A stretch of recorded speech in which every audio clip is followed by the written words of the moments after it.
nous as écrit là? Ah bah moi, rien du tout. Ah non, j'ai rien écrit du tout, parce que si tu veux, tu vois le toile, moi j'ai rien écrit du tout. Mais bon, alors on va voir peut-être comment. Vous deviez quand même écrire quelque chose. Ah non, mais là on explique. Là, on va commencer par exemple. On peut commencer par en dire, bien sûr, les relations entre les sexes ont profondément évolué aujourd'hui. Non, ça oui, bien sûr. Ça oui, et bon, le changement majeur, c'est que la domination masculine ne s'impose plus avec des lois naturelles. Oui. Mais, et ça c'est très important, l'impouvoir des femmes reste flagrant.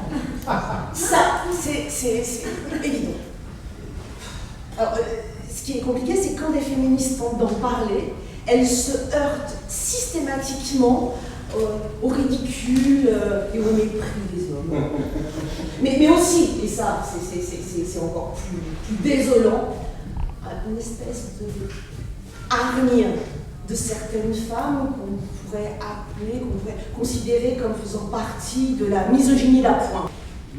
C'est comme cette campagne qu'on a vue sur Internet, là où on voit des femmes avec des pancartes, des images de femmes avec des pancartes sur lesquelles c'est écrit, c'est tellement gros que je n'arrive pas à le dire, il est écrit « Je ne suis pas féministe parce que j'ai besoin d'un homme pour ouvrir mes bocaux. »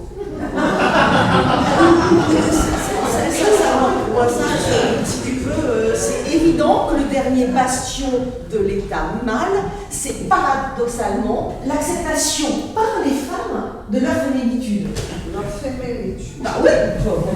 Non, bah alors si tu veux, moi je suis d'accord avec toi, hein, dans mes études c'est exactement la même conclusion, mais attaquer les gens avec des mots comme féminitude, misogynie d'appoint, un pouvoir, quoi, ils vont s'enquiquiner, tu vois. Sans parler les mots de Benoît de Gaulle, c'est pas n'importe quoi. Entendons-nous bien, Benoît de Gaulle, d'accord, respect, mais elle s'adresse à des gens qui s'intéressent à ça, nous on ne sait pas qui c'est qui va nous écouter, tu vois. Mais alors comment on se lance, comment toi, tu vas évoquer les changements positifs pour les femmes? Parce que c'est ça, positif. Je sais pas, tu devais l'écrire, tu l'as pas écrit.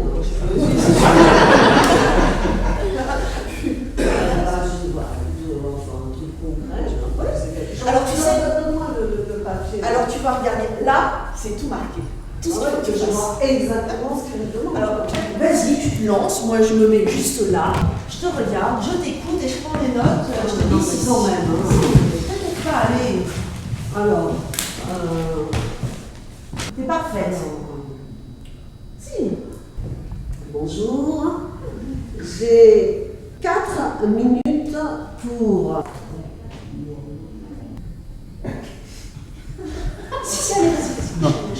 Bon, je recommence. Si tu veux, Bonjour, j'ai 4 minutes pour replacer les luttes pour le droit à la contraception et à l'avortement dans un contexte plus général et pour vous dresser un tableau de l'évolution de la condition féminine depuis l'Antiquité jusqu'à nos jours, avec une deuxième partie plus spécialement consacrée à ces 20 dernières années.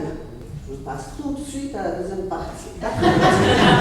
Alors, je vais essayer d'aller vite, mais tout de même, il faut que je dresse un tableau. Enfin, c'est ce que les organisateurs, surtout les directeurs de Stéphanie et Eddie, qui sont dans la salle et qui me font très peur, m'ont demandé. Un tableau nuancé, équilibré, pas tout blanc ou tout noir. Donc, je vais commencer par vous dire qu'il y a eu des changements et puis il y a eu des non-changements. Il y a eu du bon et il y a eu du mauvais. Et pour être plus nuancé, je vais commencer, si vous voulez, par le bon, mais même à l'intérieur du bon, et vous verrez à quel point je me lance, je distinguerai ce qu'il y a de mauvais dans les bons et réciproquement. Alors, bon, déjà, par exemple, une bonne chose, le message de Simone de Beauvoir. On ne naît pas femme, on le devient. C'était compliqué au départ, hein, en 1947, mais c'est passé. J'ai vu une publicité, et c'est passé, je veux dire, même très loin, même dans la France profonde. J'ai vu une publicité du magasin Silmode de Rennes, et qui dit « On ne naît pas femme, on le devient jour après jour. Découvrez la collection Silmode pour une sélection tout en raffinement. » Hein? Alors bon, de quoi se plaint-on? Alors, maintenant, les changements qui auraient pu avoir lieu. Famille, magazine, titre, être père et travailler des solutions. En 92, hein, bon, eh ben non, c'est être mère et travailler des solutions. Mais bon, ça aurait pu se passer. Alors, bon, ben voilà, c'est dénoncé, qu'est-ce que tu veux? Non, on peut pas faire autrement. Et puis là, on voit bien toutes les difficultés qu'ont eu les femmes, combien elles ont été martyrisées quand même. Enfin, martyrisées, brisées, on peut dire. Et ben voilà, c'est pour ça. Réparons, justement réparons. Ah bon, réparons. Alors donc j'interviens, je parle comme ça. Tu fais comme ça, je dis ça. Tu fais comme ça. Et puis, c'est pour la cause, hein. Si c'est pour la cause, alors la cause.